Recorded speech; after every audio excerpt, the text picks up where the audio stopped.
Uppada see protection wall నిర్మించేందుకు కృషి చేస్తానని deputy CM Pawan Kalyan ప్రకటించారు. 323 కోట్లతో సీ ప్రొటెక్షన్ వాల్ నిర్మాణానికి కేంద్రం సానుకూలంగా ఉందని తెలిపారు. ప్రజలను వంచాలనే ఉద్దేశం తనకు లేదని, న్యాయం చేయలేనప్పుడు రాజకీయాలు వదిలేసి వెళ్ళిపోతానని అన్నారు. 100 రోజుల సమయం ఇస్తే కాలుష్యం తగ్గింపుపై ప్రణాళిక రూపొందిస్తామని ప్రకటించారు.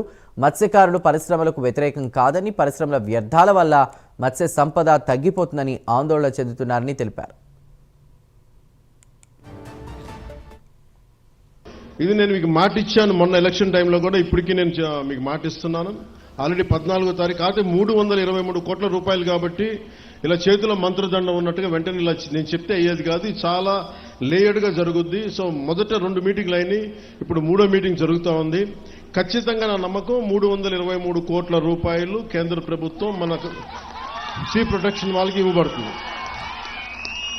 ఇది నేను మీకు మాట ఇస్తున్నాను. నేను కింద పడతానో మీద పడతానో ఇబ్బందులు పడతానో, నేను మన కోసం, మన మత్స్యకారు కుటుంబాల కోసం, మన ఉప్పాడ తీర ప్రాంతం కోసం, మన పిఠాపురం కోసం నేను మీకు మాట ఇస్తున్నాను. ఉప్పాడ సీ ప్రొటెక్షన్ వాల్ ఖచ్చితంగా నిర్మించడం జరుగుద్ది.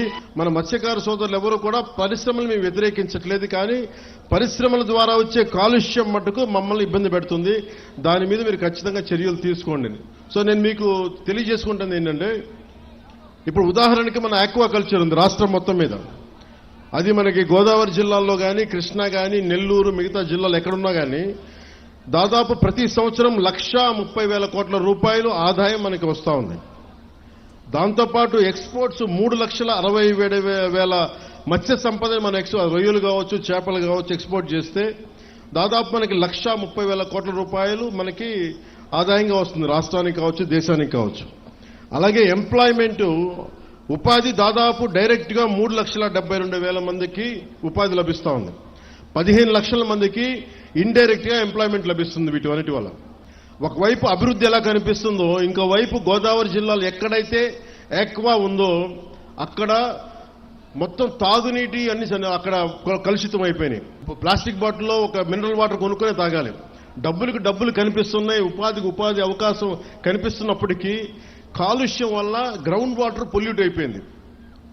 సో ఇది ఒక తప్పనిసరి తద్దినలా అయిపోయింది. అభివృద్ధి కావాలంటే ఎంతో కొంత పొల్యూషను, కానీ మిగతా ప్రాంతాలు వేరు, మనకి కొత్తపల్లి ఉప్పాడ ప్రాంతం వేరు. మీ కష్టాల్లో నేను ఒక సాటి మత్స్యకారుడిగా ఉంటే ఇదే నా జీవనోపాధి ఎలా ఉంటుందో అది నేను మనస్ఫూర్తిగా అర్థం చేసుకొని నేను వారికి ఒకటే తెలియజేశాను. ముఖ్యంగా నేను చెప్పింది ఏంటంటే, అసలు ఎంత పొల్యూషన్ జరుగుతుంది ఆడిట్ని ఒకసారి చేయమని చెప్పాం. ఆడిట్ చేద్దాం, అసలు ఎంత కాలుష్యం ఉందనేది చెప్తే అందరూ అడిగారు. షణ్మోహన్ గారు మొత్తం సంఘాల నాయకులందరితో మాట్లాడి, అక్కడ ఉన్న యువతతో కూడా మాట్లాడి, ఈరోజు దాదాపు 100 మంది పైగా వచ్చారు. వాళ్ళందరితో మాట్లాడి మీ ప్రతినిధులుగా మేము అడిగింది ఏంటంటే, షణ్మోహన్ గారు, కలెక్టర్ గారు, కనీసం మాకు 100 days టైం ఉంటే దీని మీద యాక్షన్ ప్లాన్ చేద్దామని ఒకసారి, అంటే ఎలా చేద్దాం దీనికి సంబంధించి. ఎందుకంటే మీరు బోట్లు దెబ్బతినకూడదు, మీకు మీ వేటకి ఇబ్బంది పడకూడదని దీనికి ఏం చేయాలంటే ఒక ప్రాపర్ యాక్షన్ ప్లాన్, ఒక 100 రోజుల సమయం అని అడిగాం. సో మిమ్మల్ని కూడా నేను ప్రతిపాదిస్తుంది, మిమ్మల్ని అభ్యర్థిస్తుంది, మీ అందరినీ వేడుకుంటుంది. మాకు కనీసం ఒక 100 రోజుల సమయం కనుక మీరు ఇస్తే దీనికి ఒక రోడ్ మ్యాప్, ఒక ప్లాన్ క్రియేట్ చేసి మీ ముందు పెట్టి మీ అందరి అనుమతితోటే మనకి ఉపాధి అవకాశాలు ఉంటూనే మనకి కాలుష్యాన్ని ఎలా నివారించాలి అన్న దాని మీద నా ప్రణాళికకి నాకు కనీసం ఒక 100 రోజుల సమయం కావాలి. ఆ 100 రోజుల సమయాన్ని మిమ్మల్ని ఇమ్మని నేను ఆర్జించడానికే నేను ఈ రోజు మీ ముందుకు వచ్చాను. నాకు ఒక 3 నెలల నుంచి 100 రోజుల సమయం కావాలి. ఆ 100 రోజుల్లోపు నేను ఒక రోడ్ మ్యాప్, ఒక పరిష్కార మార్గం, అవసరమైతే దీన్ని క్యాబినెట్లో మాట్లాడతాం, లేదంటే అసెంబ్లీలో కూడా మాట్లాడి మీకు న్యాయం జరిగేలాగా నేను ముందుకు తీసుకెళ్తాను. మీ అందరికీ నేను మనస్ఫూర్తిగా మీకు తెలియజేసుకున్నాను. పర్యావరణ పరిరక్షణ కావాల్సిందే మనకి, దాంట్లో నేను ఎక్కడ కాంప్రమైజ్ అవ్వట్లేదు. దాన్ని ఎక్కడా కూడా నేను మిమ్మల్ని వంచాలని కూడా నేను ప్రయత్నం చేయట్లా. నాకు మీకు కుదరినప్పుడు నేను రాజకీయాలు వదిలేసి వెళ్ళిపోతాను తప్ప, నేను మీ న్యాయం చేయలేనప్పుడు నేను కూర్చోబెట్టి నాకు నిజంగా మీ గుండెల్లో పెట్టుకున్న అభిమానం కంటే కూడా నేను పదవులుగా నేను చూడండి. కాకపోతే ఈ పదవి ఉన్నది చాలా మందితో కూర్చొని సామరస్యపూర్వకంగా ఎలా పరిష్కారం చేయాలి అన్నదే నా తపన. సో నేనేం చెప్పానంటే, ముఖ్యంగా నేను చెప్పింది ఏంటంటే, అసలు ఎంత పొల్యూషన్ జరుగుతుంది ఆడిట్ని ఒకసారి చేయమని చెప్పాం. మీ వేటకి ఇబ్బంది పడకూడదని దీనికి ఏం చేయాలంటే ఒక ప్రాపర్ యాక్షన్ ప్లాన్, ఒక 100 రోజుల సమయం అని అడిగాం.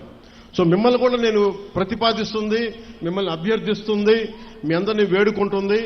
మాకు కనీసం ఒక 100 రోజుల సమయం కనుక మీరు ఇస్తే దీనికి ఒక రోడ్ మ్యాప్, ఒక ప్లాన్ క్రియేట్ చేసి మీ ముందు పెట్టి మీ అందరి అనుమతితోటే మనకి ఉపాధి అవకాశాలు ఉంటూనే మనకి కాలుష్యాన్ని ఎలా నివారించాలి అన్న దాని మీద నా ప్రణాళికకి నాకు కనీసం ఒక 100 రోజుల సమయం కావాలి.